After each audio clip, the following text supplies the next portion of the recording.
movies and films.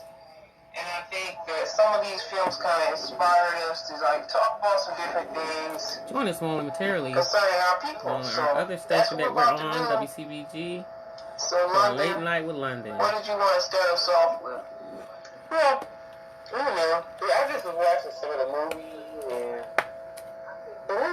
something in my mind like, how did we get to this point where another man, a whole nother race of people can just control a whole nother race of people and put them beneath them and control them, make these rules and regulations for them that they gotta go by. Well, how did this happen? How could this a white man have that much control over African American people? So I went back from slavery time.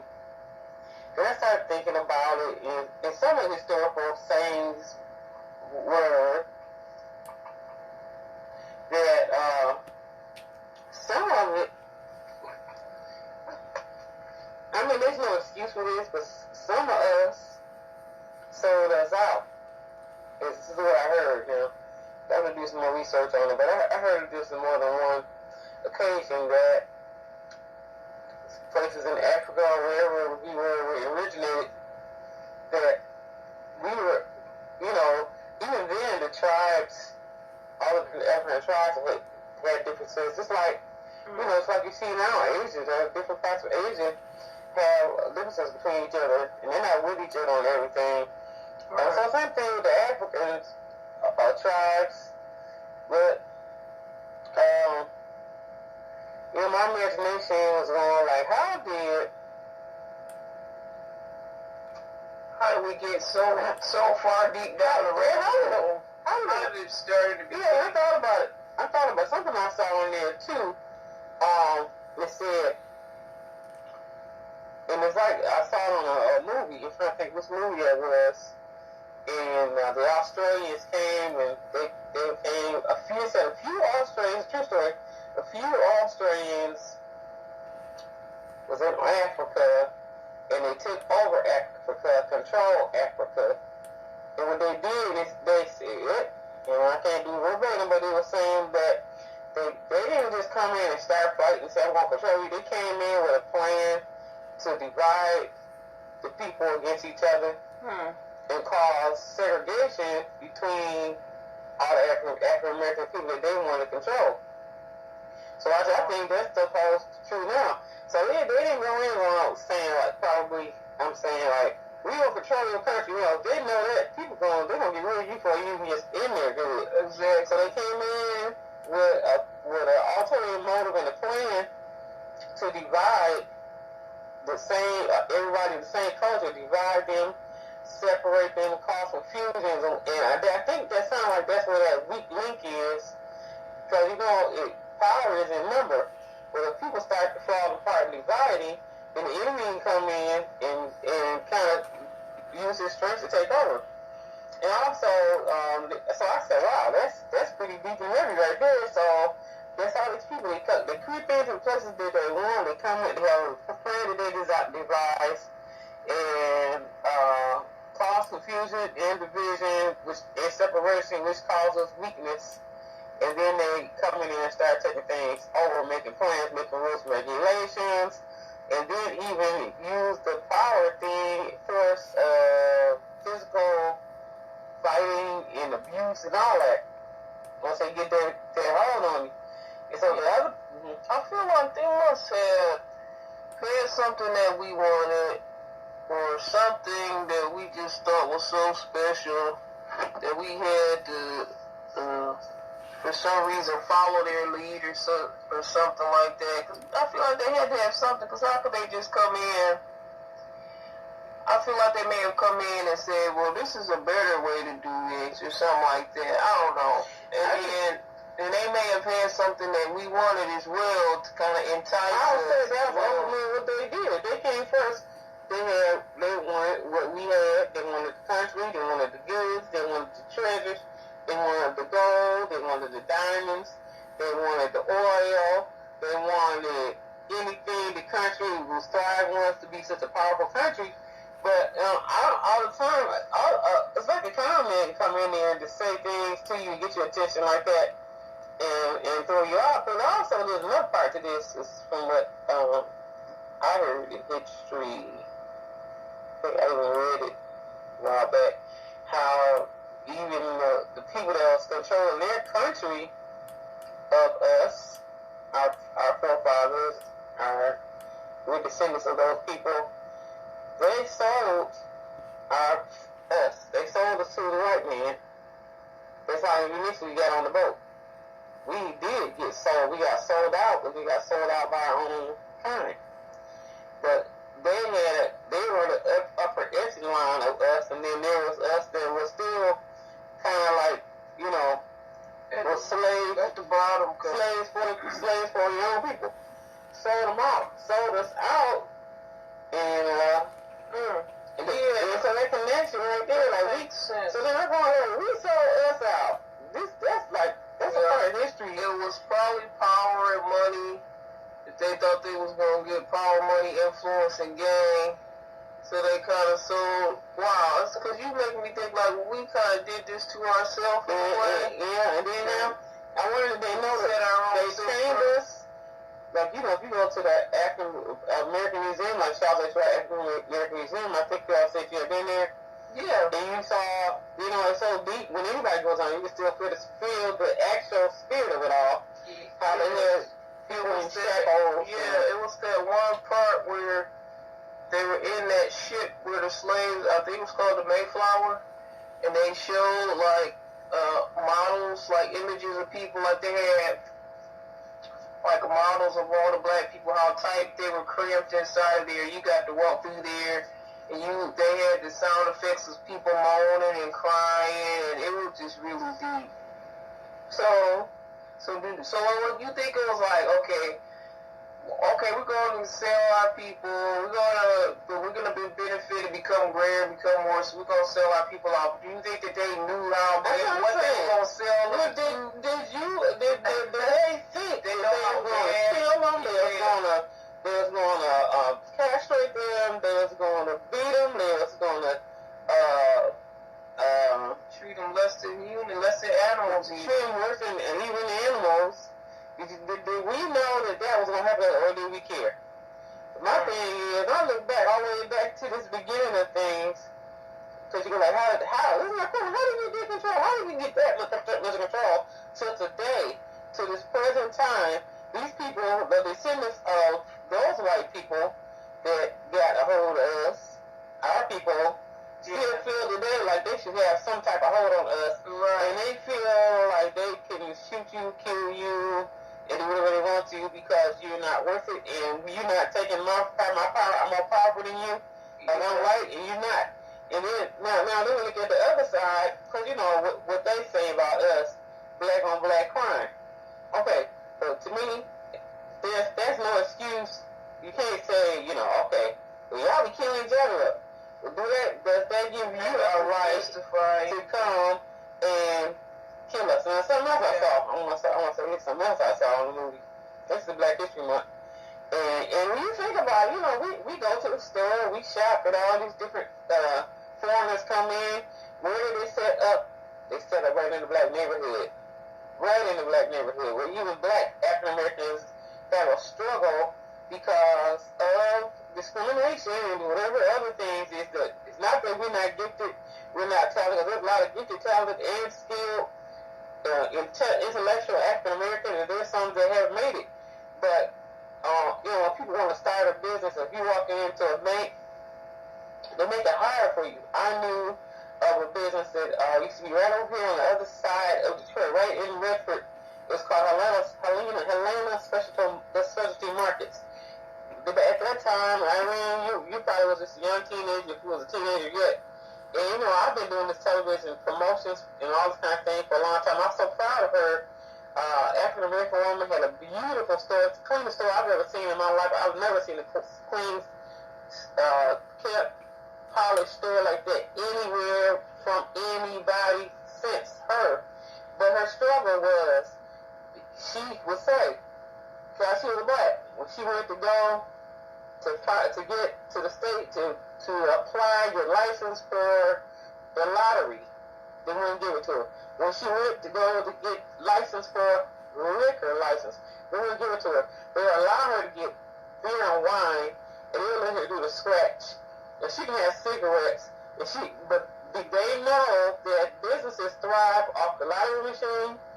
Even gas stations and businesses, they thrive. You know, I've been in some stores where you go in there and they don't have nothing but junk. It looks junky, but what do they have? They have the lottery machine and they have liquor, few snacks, and I'm going in to maybe get the money. This is a few 2-3 years ago, and this is in the neighborhood. I go in there first of the month. It's around near the first of the month. You know, I'm thinking, okay, these people getting their checks. We are going in there to these foreign people and cashing our checks, then buying up the liquor, buying up the cigarettes, and playing the lottery. And I went into this store and I said, this store is not even set up nice enough for you. Even they don't expect us enough just to make the store look nice. They know you're gonna come get that lottery. They know you're gonna come get that liquor. And so I'm going back to Helene Specialty Market. I saw the struggle with her. She never, years, she stood there at that store and she tried to stay open. She never ever got it. And that's because they would not allow her to get those licenses, and we know why. So you drive by there now, the store looks kind of Yankee, kind of janky, kind of not so good, but somebody else from another country has it. And of course, it's thriving. So there's something else I saw.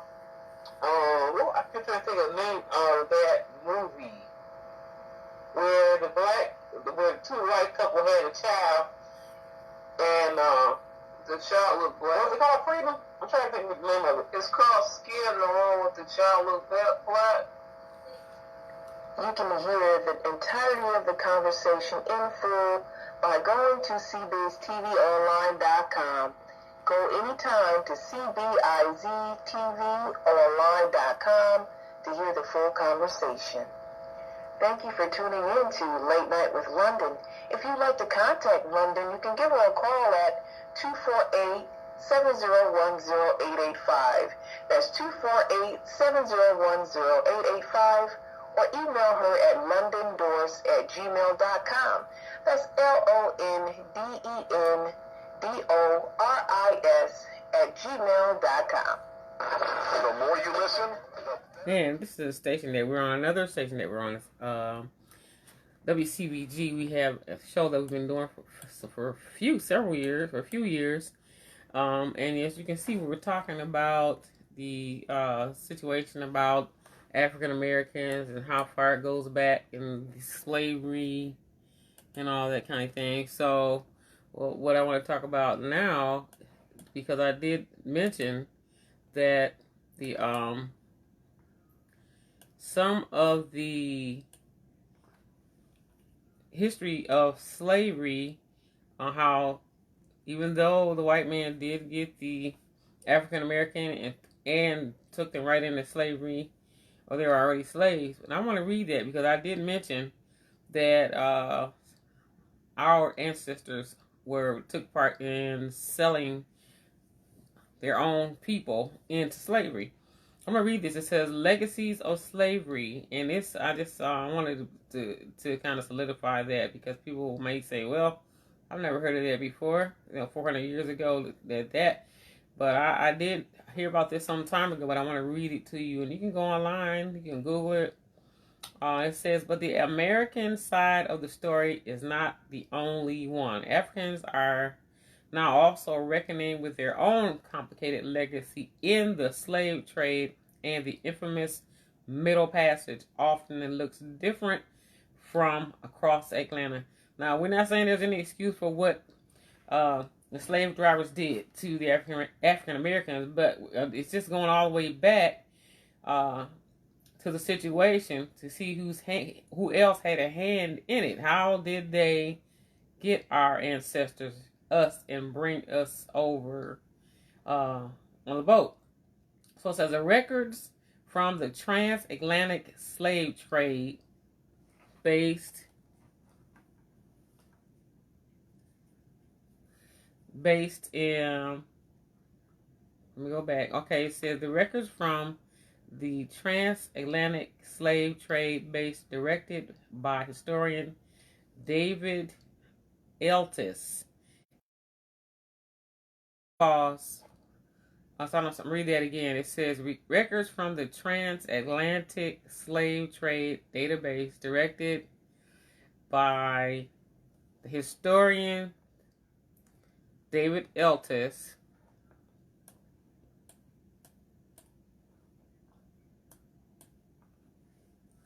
At Emory University show that the majority of captives brought to the U.S. came from Senegal, Gambia, Congo, and eastern Nigeria. Europeans oversaw this brutal traffic in human cargo, but they had many local collaborators. So we're going to continue to talk about this because it's educational and it's some things that we just need to know. So we're going to keep talking about it so you can understand where we are coming from. And also says the organization of the slave trade was structured to have the Europeans stay along the coastlines, relying on African middlemen and merchants to bring the slaves to them, said Toyin Falola. He's a Nigerian professor of African Studies at the University of Texas at Austin. The Europeans couldn't have gone into the interior to get the slaves themselves. The anguished debate over slavery in the U.S. is often silent on the role that Africans played. That silence is echoed in many African countries where there is hardly any national discussion or acknowledgement of the issue. From nursery school through the university in Nigeria, he said, I was taught about great African cultures and conquerors of times past, but not about African involvement in the slave trade. In an attempt to reclaim some of the dignity that we lost during, this is a quotation that I'm reading from the internet, during colonialism, Africans have tended to magnify stories of a glorious past of rich traditions and brave achievement. There are other less discussed chapters of our history. And he said, when I was growing up, my father, who is Chukwuma Nwabani, spoke glowingly of my great-grandfather, Nwambi Ogogo Oriku, a chief among our Igbo ethnic group who sold slaves into the 19th century. He was respected by everyone around. He said even the white people respected him from the 16th to the 19th century. An estimated 1.4 million Igbo people were transported across the Atlantic slaves. Some families have chosen to hide similar histories. We speak of it in whispers, said Yunus Muhammad Rafi, a 44-year-old professor of anthropology from Tanzania, who now teaches at New York University Center of Shanghai.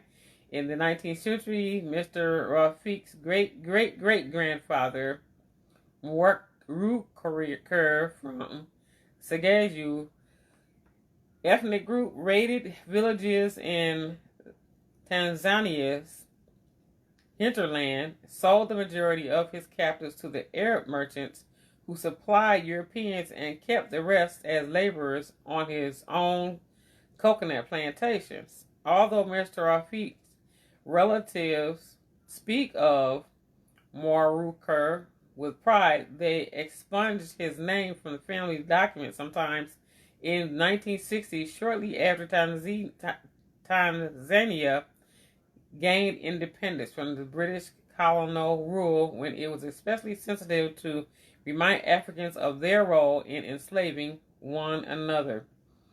So the need to keep his family history secret intensified after Mr. Rafiq left home in his 20s to study at Indiana University and then at Yale and Brown for graduate work. Truthfully, we're quoting again, with my African Americans, my African American colleagues, I never revealed this aspect.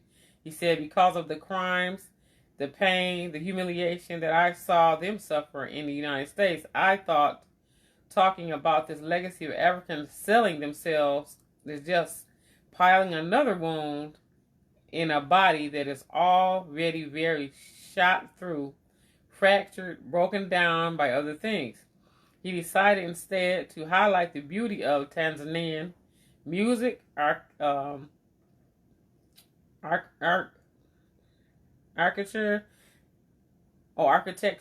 and poetry, and in Indiana worked with Black Students Union to organize events that would build bonds to Africa, knowing this legacy and that what we had done, it put so much pressure on me, he said.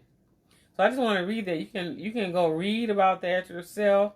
But I had heard about it some time ago. So that's the one of the initial pieces that brought us into slavery, the negotiation between the white man and the our ancestors. Some of them were, I guess we would say, kings or owners, well-to-do, and the ones that would work for them of the same race got sold. So it says it was like a big number, 1 million. I don't know what the number is. Can't go back. But that's what, we need to be just aware of everything. And maybe we can also understand why maybe some of us carry some of the traits today with each other. So, this is real heavy and real deep, and it's no excuse by no means of what the white man has done, and is doing, by no means. But it just takes you all the way back to the beginning of how we, our ancestors, initially allowed them to come in and trade, how they sold for self-gain their own people, which are our ancestors. So we have a lot to look into, and hopefully the history will help us to understand better and even come closer with each other, and how that we treat each other, that we need to really bond together even more, and support each other even more, work together even more, because we can definitely, we have many African Americans that's doing very well, but we still have many of us that are going through, and then we have the ones that are going well still at the time, still going through because of the color of our skin. So, we have a lot to pray about. We have a whole lot to pray about, but I tell you what, knowledge is half the battle, and also gives you understanding maybe why sometimes we treat ourselves the way we treat ourselves. Some of us, not all of us, but some of us do have mentalities that, you're like, wow, why would a brother come up against a brother? Or why would you do this? Or why would you do that? Who knows? That could be part of the heritage of from where we came, and anything can be changed. Any curse can be broken, and we won't fail to mention that other races do fight against each other, but this is our history. We seem to be the race that is extremely under pressure more than any other race. We are the race, and I don't say we seem to be, but we are the race that are abused, that are, it's not even legal or proper, criminally taken advantage of by the authorities of the so-called supremacy, through police brutality and through the mindset of people that have been entitled all of these years and want to stay entitled, regardless of what time it is, what day it is. We have a lot to pray about, but we also need to see. We need to know. We need to understand. And this hopefully will bring even more of an understanding to more people about the history of the African Americans and what else happened to us. And I'm pretty sure when they sold us, I know they didn't even expect that all these things would have trickled down to what kind of abuse, murder. There's no word for what the white man did to the African Americans. There's no word for it. So when our ancestors did trade us into slavery, when our ancestors did sell us into slavery, I just know they had no idea that it was going to turn out to the point that we would be, the African American or the Africans would come over on the boat, be mistreated, be piled up and be in shackles, being ripped apart, being murdered. I just know in my heart they couldn't have known or thought that the people that they were trading, which in their own people, would go through slavery the way they did. It wasn't just slavery. It was any and all everything that abuse that you can do to a human being that you wouldn't even do to any animal. So it's a lot to talk about, and I think it just needs to be discussed. But it's educational, and we need to know all of our roots. And just like the gentleman was saying, that I was reading from the internet, I just want to solidify what I was saying in the beginning, because didn't want people to think that I'm just talking off the top of my head about what we did to us initially. That and when we were taken, what happened when they got a hold of us and what they did to us, that we had a hand in it. And he was even saying that he was, they're embarrassed and they're hurt about it because of the role that the Africans played. And so they say even in Africa, it's silent. It's silent over there in the country. They don't want to talk about it. And I got to give this man his name again. I think he must be a junior. His name is Chukwuma Nuwani. So his name is spelled Chukwuma. Chukwumo Nuwami. It would be Nwabany. And he's the one disclosing this information.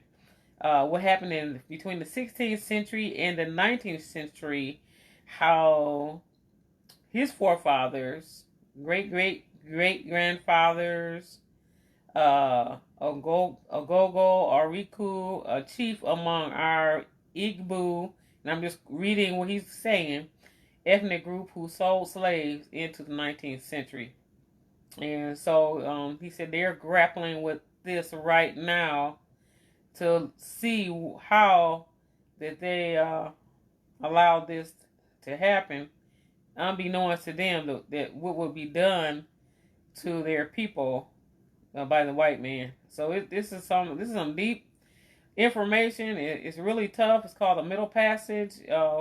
It's the slave trade and infamous Middle Passage. It often looks different from across Atlanta. So there's a flip side, of how these people handed us over, and we are still today fighting to continue to remove ourselves from the abuse, from the disrespect, from the murder, the torture, from those that feel they are supreme over those that are brown. It's just a lot, and it's I think my daughter said there's so many layers to this discrimination and all this kind of thing that we go through, that we have brought from 400 years all the way with us to this present time. We have come a long ways. We have a long, long ways to go. Because as you can see, what is going on in the world today, it's totally out in the open. We've been in it, we've seen it, we've come through it, but it's so wide in the open of those that still have that mindset of they are the only ones that are entitled, that they can pressure you, put their foot on your neck, and they can do whatever they want to in African American, just kill someone, murder someone. A lot of times, no reason, and many times there's no reason to kill somebody, and then getting arrested, you just blatantly kill people and shoot them and do whatever else you do outside of who else knows what goes on. I'm sure with the groups that we have that are hate groups, what the hate groups may do to an African American. That's why you need to be. And I'm going to shut this conversation down. We're going to come back with it. We're going to come back with it. We want to discuss today. We don't know, when you're out taking care of business, you're out in the street, and if you're all alone, it would be kind of good if certain times while things are the way they are, and it's probably been going on a long time, I would say that you don't know what happens to people when they come up missing. Some people I've been noticing over the past year or so, that so-and-so is missing and we don't know where they went. Or she got ran over and they don't know who ran over her and the person fled. Or somebody did something to somebody and they don't know, and nobody investigates it to see who killed that African American or who ran over that African American or where the African American person go. So how do we know what's happening with some of us if it would be these so-called supremacy hate groups still, doing things like that? And you just have to be really careful and be prayerful. We need to stay together, keep our eyes peeled and open. And we're not talking just to be fearful, but talking to be aware of your surroundings and talking about being careful. And the main thing I kept on seeing in the movie, one of the movies where they had some movies on that are true stories that it's so much going on and what's happening, and it wasn't even near slavery time. It was 19th coming into the 19th century, and showing. We're talking about maybe. If I look at when that movie was saying it, in the 50s, how people still getting black people and lynching them, burning them, and doing whatever they do. So we have a lot to pray about. We have a lot to work together for. We know the power of God can do anything, and He brought us this far. But the information and knowledge, now it's in our face, and it's something we really need to talk about. We need to look at. But we also need to be careful. We need to be aware of our surroundings. Sometimes people work at night. They have to come home from work at night. But seems like some of the people that's been missing, or something happened to them, they're out at 2 and 3, 4 o'clock in the morning. Something happens to them. And this is in my mind. I'm like, so why are these people either getting ran over, the African American, or they come up dead, thrown somewhere. Nobody investigates it. You don't hear anything more about it. And how do you know that those that want to attack, that's when the enemy attacks. The devil is out there. He likes darkness. He likes sneakiness. And see what he can do. So we need to be careful. We need to be prayerful. We need, if we can, try not to be out there and alone. And if you are, pray for yourself and be aware of the surroundings wherever you might be. And that's just this real talk. That's real talk. We're in times. These things are not new. It's just out in the open so you can see it. So that's what we're saying. All these things, with our ex head of the state of our country, with his openness, it seemed that it just kind of opened up to many of those that feel that way or think that certain way, even up into hatred and feel supreme. Just came all out the woodwork. Now it's just all out the woodwork for us to see. But it is not, by all means, it's not new. It's just been totally, people feel free to do what they do. It's been going on and on and on. So we have a lot to pray about. We're going to resume our regular Facebook. I'm on Facebook Live right now. talking about it. I wanted you to see the radio show that we have on WCVG every Friday night at 11:30. Even though we have our own station, we still come on that station too. And the conversation, just like, how did we get here as African American? How did we get here? And that's what piqued this conversation about how do we get here. You can probably watch Facebook or go on Facebook, and you'll see Black History, something that's got to do with Black History. You can hear the whole conversation. It's a long conversation, but there's so much truth in this. You can talk forever about it. But knowledge is power. Awareness is power. Togetherness is power. Prayer and talking to the Lord God Almighty is the ultimate power, and that is something that we need to have to stick to as a country, but as even a people, the ones that suffer at this time because of those that want to put us beneath them and every other thing that goes on. So we're going to return to LICMC regular programming, which is Bishop Robert Shackelford is selling his book. Matter of fact, he's on a watch party right now. We had a great time with him at his watch party. He sold all his books. Go get them, and he has another book called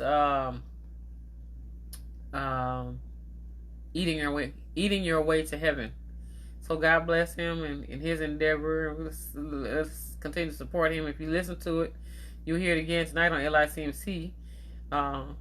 Please listen to LICMC.net, LICMC.net radio, and you get a chance to hear his Facebook Live selling his book party. It was very cool.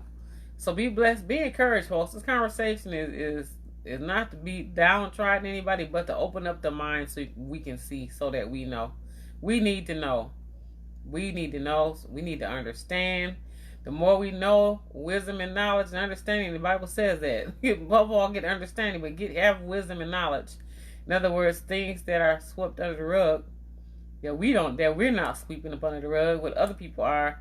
It's good to know these things so that a change could come, or we can make changes for things that we know. Of course, we can pray to God. So we're getting ready to go to our program with, I think it's going to be with the Robert Shackelford right now. God bless you all.